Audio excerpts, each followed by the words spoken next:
આરતી કરી અને આરતી કરી પછી આપણે ભગવાનને જમાડવાના છે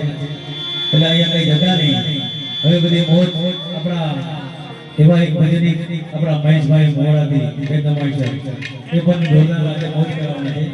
આરતી પછી એમને પણ સાંભળવાના છે